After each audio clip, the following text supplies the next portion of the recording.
Thank you very much, Daniela, and also to the other organizers of the standing group for having me in this virtual webinar series. I will be probably talking for about 30 minutes, and I'll try not to go over time. But the more I thought about what I should present, the more things came to my mind. And I have to say, this is not a paper. There is no paper. There is just a talk and slides. But in the background, there is a book that I've been writing together with Gerd Falchers, an Austrian political scientist.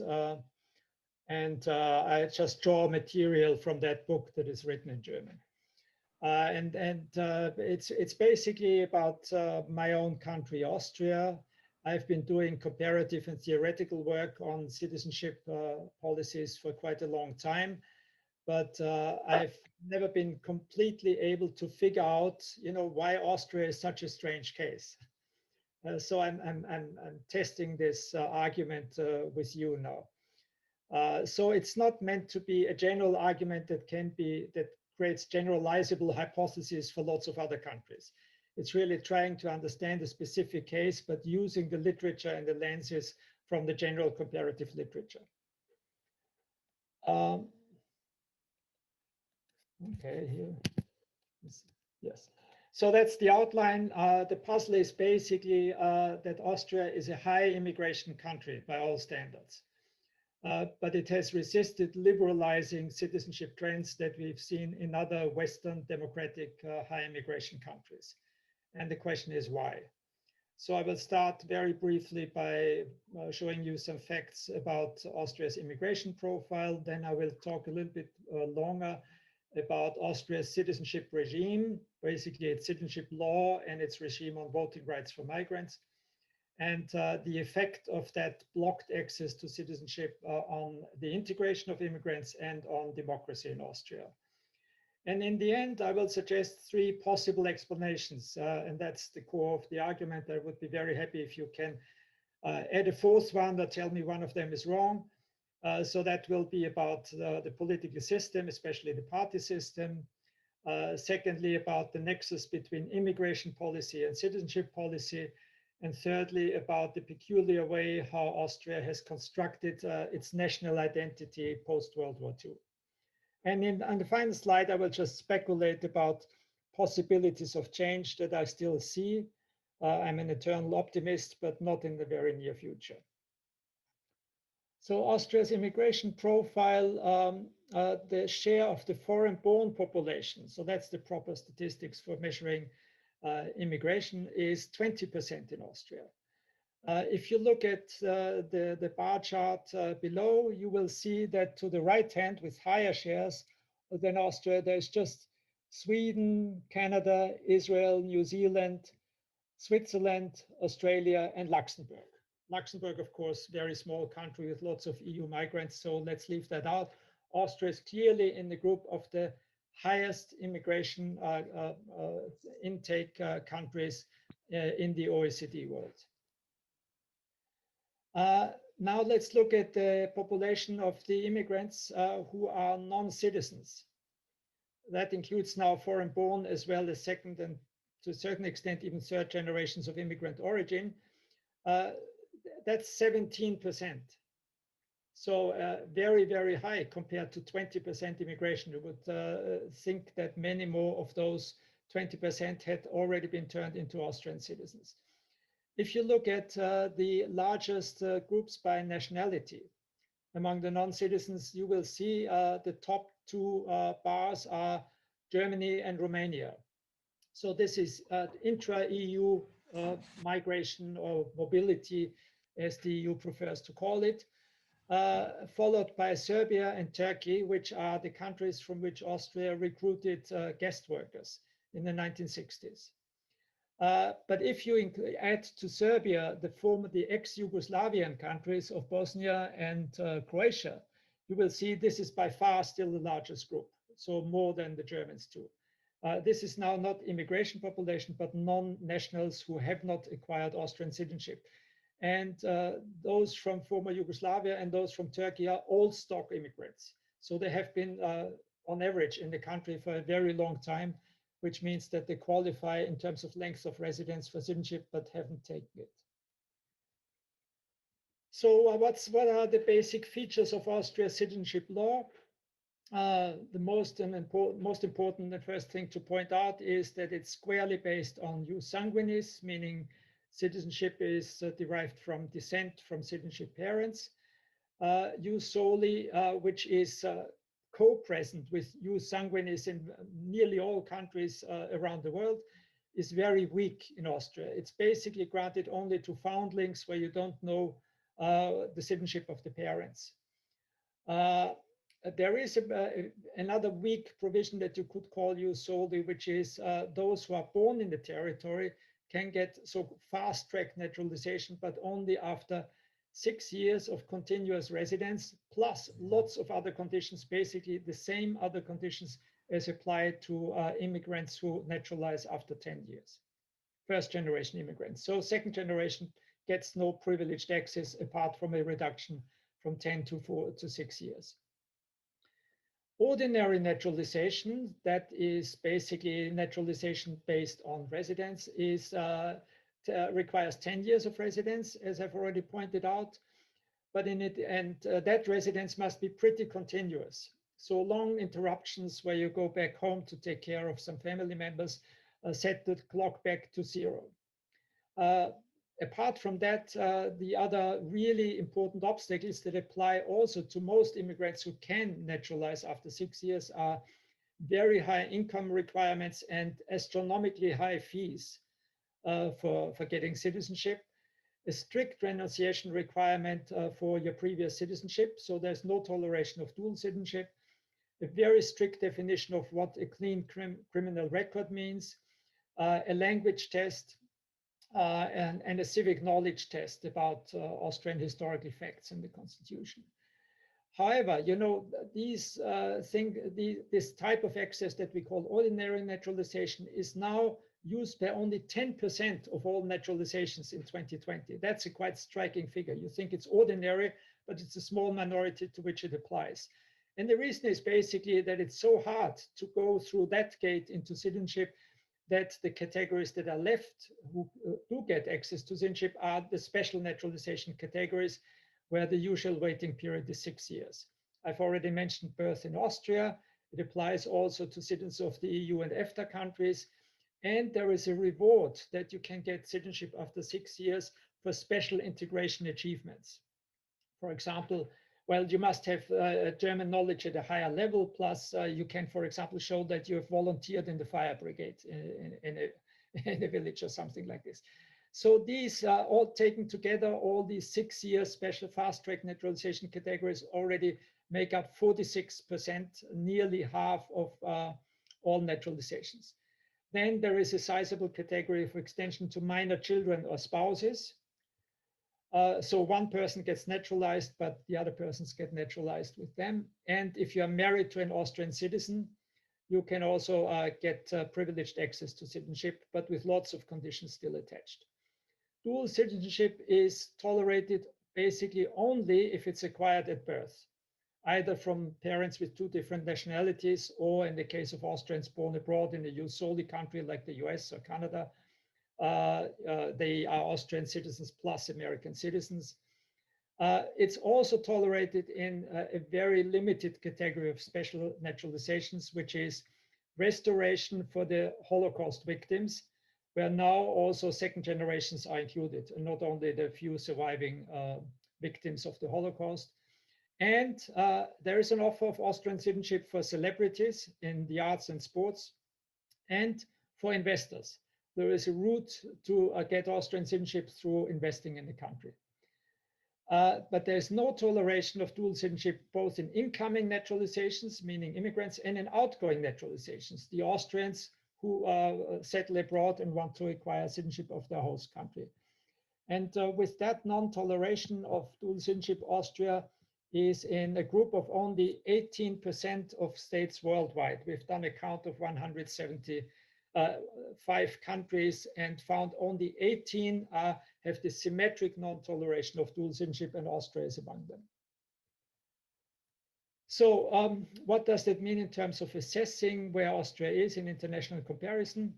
Recently, MIPEX, the index published by the Migration Policy Group in Brussels, published its data for 2019. And that was even to me, that was surprising. Out of 52 countries, Austria and Bulgaria end up as those with the most restrictive citizenship regime. So here I've just listed the EU countries, but the list would be much longer if you see the whole sample. And still Austria and Bulgaria would be last. That has something to do with the indicators that go into MIPEX access to nationality. So it's, if you calculate the index differently, Austria might end up a little bit further to the right. But still, I think substantively, the assessment is correct that Austria is in the group of the most restrictive countries. Now, here are a couple of slides that Gerd, I've already mentioned my co-author Gerd Falchers put together on the statistics of Austrian citizenship. Here you see the effect of the lack of use soli. So there are lots of children, second and even third generation, born in Austria as foreign nationals, and they grow up as foreign nationals there. It's now 1/5, 20% of all births in Austrian territory. Here is another slide about naturalizations, where you can see the red line is the share of foreign nationals in the resident population. I already mentioned it's now at 17%, but you see the continuous rise since throughout the 2000s. The blue line is the absolute numbers of naturalizations per year, and the orange line is the naturalization rate, meaning the number of people who acquire citizenship by naturalization divided by the number of foreign residents at the beginning of the same year. And what you see there, that since 2010, that number has been stagnating at the level of 0.7, which means 7 in 1,000. Only 7 out of 1,000 foreign residents changed their citizenship status by becoming Austrians. And in the last year, that has even dropped to 6 per 1,000, which may be partly related to corona effects. I wouldn't make guesses about this, but it certainly hasn't risen. Here are the naturalization rates in comparison with some other countries. You see Sweden consistently much higher.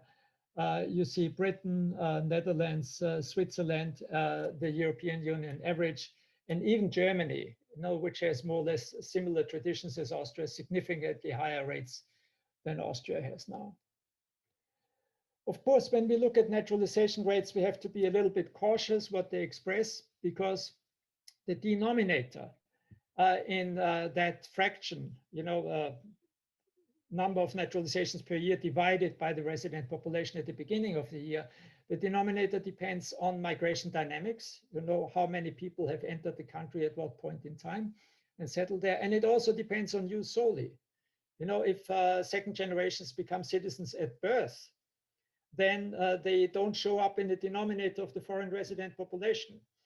So they are not eligible for naturalizing because they already have citizenship. So that needs to be taken into account when comparing these countries.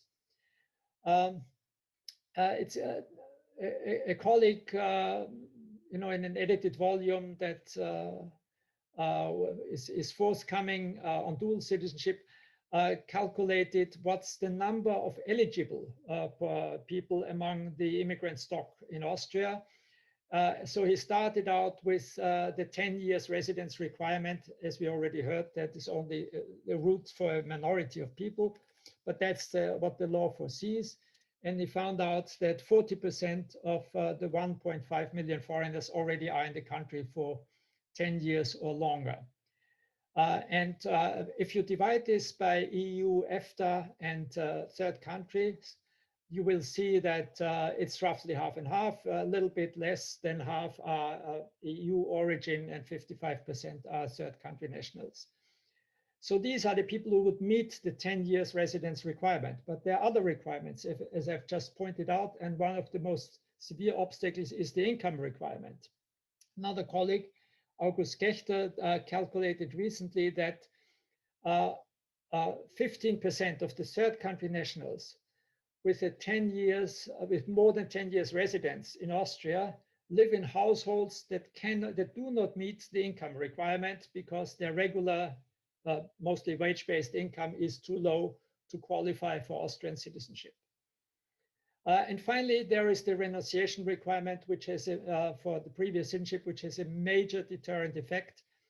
And it specifically lowers the naturalization propensity for EU and EFTA citizens. So my guess is EU citizens generally don't have a strong incentive to naturalize in an EU host country. But if you ask them to abandon their previous citizenship, then their propensity to naturalize declines very steeply. There was a recent survey only in Vienna now, last year, about interest in acquiring Austrian citizenship, where you see the stark contrast between EU citizens, where only 21% said, yes, I'm interested, and 57% said explicitly, no, I'm not interested. And it's the opposite proportions for third country nationals, where 52% said, yes, I'm interested, and 23% said, no, I'm not interested. This corresponds, by the way, with findings from the literature that studies the integration effects of naturalization, that shows that they are much stronger for third country nationals, especially those from lower income countries. Austrian citizenship has been restrictive for a long time, but at the same time, there have been many reforms. It has been politicized. It's high on the political domestic agenda. Virtually every coalition government program since the late 1990s has included some intentions to reform citizenship law, and usually to make it stricter and to tighten it up. The exception is, by the way, interestingly, the current coalition government of the Conservatives and the Greens, where there is not a single word about naturalization and citizenship in a very lengthy 300-page government program. And the reason for that is very simply that there is absolutely no possible consensus between the two coalition partners on that issue. The Conservatives being very keen on tightening it up, and the Greens on liberalizing it. There was also a lot of ad hoc legislation in response to migration or security crisis. So typically, the terrorist attacks in Vienna on 2nd of November last year immediately led to a proposal by the government to tighten to make it easier to deprive Austrian foreign fighters of their Austrian citizenship. There were some liberalizing reforms that were mostly ordered by the Constitutional Court, that sometimes struck down certain provisions as being discriminatory in violation of international law, or that has constitutional status in Austria, or the Austrian Constitution itself. So to sum it up, the overall trend of these reforms can be described as increasingly restrictive, also as more and more complex. The Austrian citizenship law used to be very simple up to the mid-1990s, and then by adding more and more amendments, for political reasons that have to do with signaling and symbolic politics, it became ever more complex and difficult to handle. That's, by the way, also true for Austrian law on immigration and residence permits. On the other hand, one has to say more naturalizations are now based on entitlements compared to the more discretionary regime in the 80s and 90s. The 6 years fast track naturalization is usually seen as a legal entitlement, but because of the very high hurdles and conditions that come with it, the numbers have not increased, they have decreased. Let me also mention the other important aspect of citizenship, which is migrants' voting rights. So there is a possibility that people can still be part of the political community without changing their citizenship if non-citizen residents are granted voting rights. And there was an effort, so there were, in a way, Austria has responded to migration in the era of voting rights in a quite revealing way. In 1990, there was a Constitutional Court decision that national voting rights need to be extended to Austrian migrants abroad. And now it's very easy actually for Austrian expats to cast their vote in Austrian national elections. This has been more gradually liberalized, the transnational voting rights of Austrian citizens. On the other hand, when the Vienna municipal and provincial government proposed and the parliament adopted a law to extend local voting rights, not at the level of the province or the city, but only at the level of urban districts inside the city. And they felt they could do this because that's not a matter of the federal constitution. So they proposed to extend the right to vote in urban districts from EU citizens to third country nationals. And that was immediately contradicted by the conservatives, and it was struck down by the Constitutional Court in 2004, invoking the argument that according to Article 1 of the Constitution, Austria is a democratic republic. Its law emerges from the people, and the people are its citizens and nobody else. So non-citizens cannot possibly vote. I will skip that slide also for lack of time.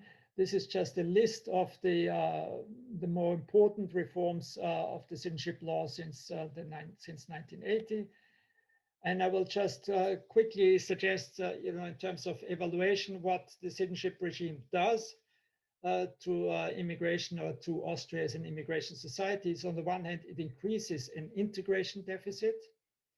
Many of you will probably know the article by Heinmüller and Hangartner in APSR, where they argue that naturalization is a catalyst, not a crown of integration. So with a quasi-experiment, they prove the causal effect of naturalization on further immigrant integration in terms of income, for example, in the labor market. Peters, Fink, and Schmetz also have a very interesting paper where they show that naturalization, the positive integration effect of naturalization is strongest if naturalization is possible and takes place about 4 to 5 years after entry. But if it takes much longer and if the conditions are very difficult, then the integration effects taper off because the remaining population that might consider naturalization is already integrated or is no longer interested in citizenship. Finally, the lack of Austrian citizenship specifically for second generations has a very deplorable effect, which is it keeps a large population deportable. There was recently a big debate in Austria about the deportation of 4 children of failed asylum seekers. 3 of them were in school. And, people were rubbing their eyes. How is it possible that these people are taken out of the school, and deported to Armenia and Georgia because their parents don't get asylum status? Don't they have an independent right to stay in Austria? And the answer is no. In other countries, they might have been citizens because of some form of conditional soli or socialization-based access to citizenship. The other impact of that blocked regime is a democratic deficit. In Austria, the general voting age is 16. So in the age group 16 plus, 15% of the Austrian population don't have voting rights. And in Vienna elections, in the last Vienna elections in October, it was 30%. Because Vienna is an immigration hub. And in some urban districts inside Vienna, it's more than 50%. The majority of the population doesn't have access to democratic representation at any level. What does that do? It reduces electoral incentives for politicians to represent the interests of migrant populations. It encourages the political neglect of immigrant areas that are then branded as problem areas where parallel societies develop, and it generally diminishes the democratic legitimacy of laws if a large part of the population isn't involved in electing representatives that adopt these laws. So let me conclude by quickly summing up my 3 explanations for that state of affairs. First, the first explanation has to do with political parties and the party system and the kind of coalitions between parties that are possible in Austria's PR electoral system. What we see is in the general literature on comparing politics and citizenship that liberalizing reforms have been mostly promoted by center-left governments and blocked where the right-wing populist parties were electorally strong, even where they were not in government, not in the coalition, but where they could challenge the centrist parties sufficiently strongly, then these centrist parties shied away from liberalizing citizenship. That's very clearly a story that applies to Austria. There hasn't been a center-left legislative majority since '83. The FPÖ, the Freedom Party, has been electorally very strong already since '86. So Austria was a very early case of this right-wing nativist populism. And the conservatives reacted to this already in the late '90s by claiming issue ownership on citizenship matters, particularly by saying we defend the high value of Austrian citizenship that must not be given away too easily because it would be devalued thereby. So the big question is, what about the Social Democrats that have been the leading partner in most coalition governments until the 2000s, and then again, in the mid 2010s? And the answer is the Social Democrats have massively lost working class voters to the Freedomites. And for that, they were very, very cautious in claiming issue ownership over things that were seen as too inclusive for immigrants, who were seen as the group that was blamed by the right-wing populists and that made them lose voters. So what we see is generally a politicization of the issue from the right that is very strong, and we see a weak politicization generally from the left. And even among the activists and the Green Party and the small Liberal Party that do take up the issue on the more progressive side, you find them often emphasizing humanitarian issues more strongly than civic issues like access to citizenship. And some of them deliberately shy away from campaigning on citizenship issues because they are committed to post-national ideas. They want to disconnect political participation rights, for example, from citizenship altogether. Therefore, they wouldn't be campaigning so much for naturalization and use soli. So that's my first explanation, party politics. The second one has to do with the immigration citizenship nexus. Sam Schmidt, who is in the audience, has written and is preparing an important thesis on the question whether there is a trade-off between open immigration policies and open citizenship policies. And in many cases, what he and others find is there is not a trade-off, but there is often also congruence. So parties that are more liberal on immigration tend to be also more liberal on citizenship, which again points back to the coherence of party ideology as being probably important in that field. In the Austrian case, I would tell the following story. Immigration has been seen as largely out of control. When Austria stopped recruiting guest workers, it didn't replace this with another economic immigration program like Australia and Canada do.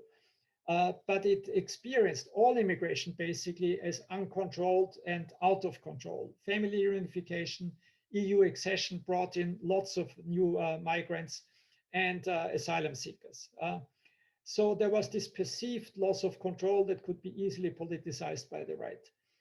The response to this was a slogan, we need to integrate those who are already here before we can have new immigrants.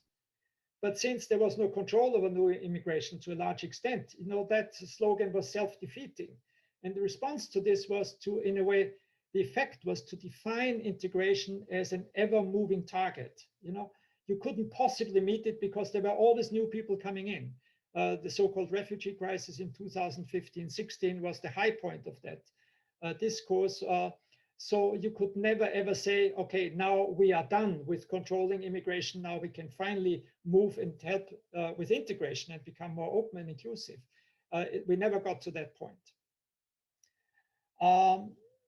There are some other issues, but looking at the time, I will probably just skip the rest of the slide and come to my last substantive hypothesis, which has to do with the way Austrian national identity was constructed after World War II.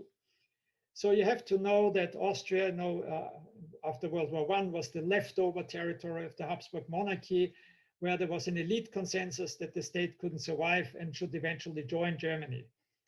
So it was only annexation by Hitler Germany put an end to that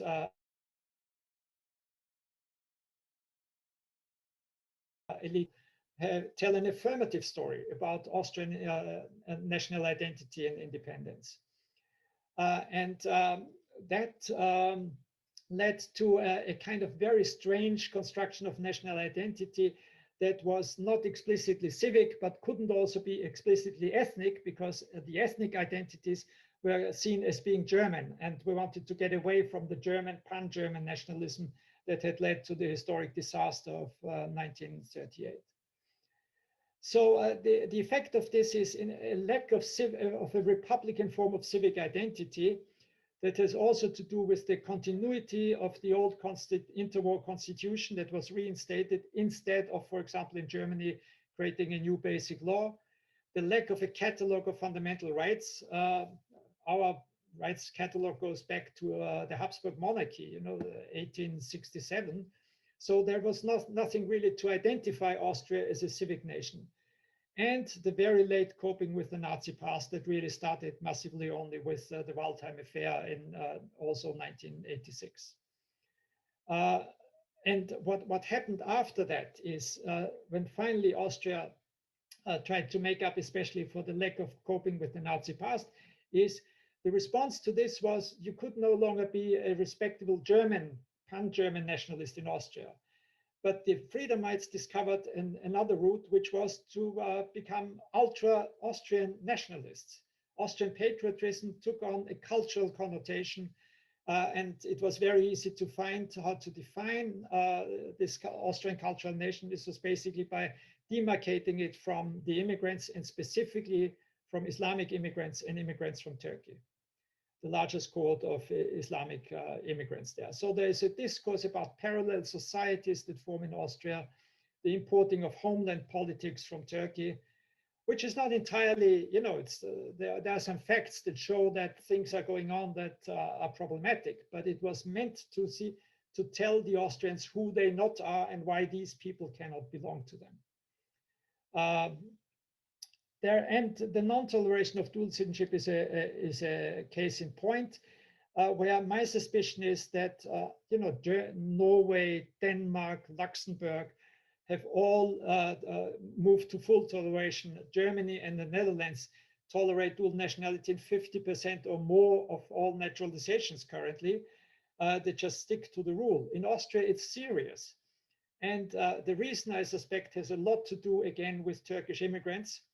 There was a case where there was a suspicion that Turkish immigrants, after acquiring Austrian citizenship, reacquired their Turkish citizenship, which led, according to the law, to automatic loss of Austrian nationality if it was discovered by the authorities. The courts eventually struck down efforts to go after these people and to find out whether they were illegal dual nationals. But it just shows that the worry is really about dual loyalty of this particular group of immigrants, which blocks liberalization even for EU citizens and other groups that are seen as less problematic. So here's my concluding slide. I still think there is a possibility of reform. I wouldn't say a probability, and certainly not in the near future. Party positions can change and policy coalitions can change. Austria too is a society marked by what is now called the Galtan and globalization cleavages, the axis of green alternative libertarian versus traditional authoritarian and nationalist values. There is a large segment of progressives who don't understand why Austria is still stuck in this mode of denying its reality as an immigration country. But in government coalitions, that could never be properly articulated. And the current coalition between the Greens and Conservatives is just stuck in this dilemma where the Greens cannot move, but they are being blamed also for not taking up the issues in order not to jeopardize the coalition.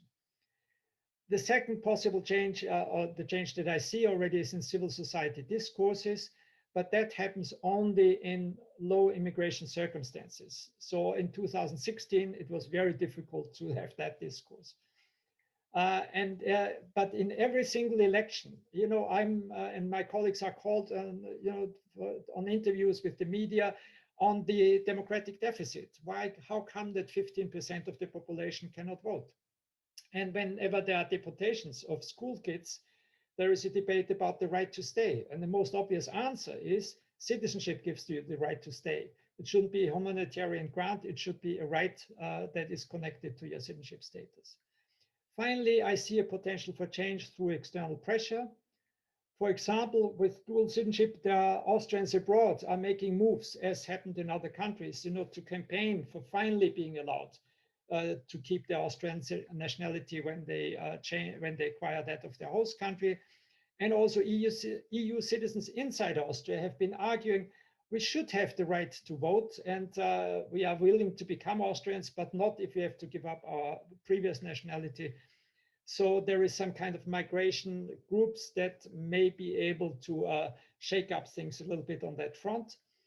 And Austria has also been affected by international policy diffusion. So borrowing models from other countries, but it has been extremely selective.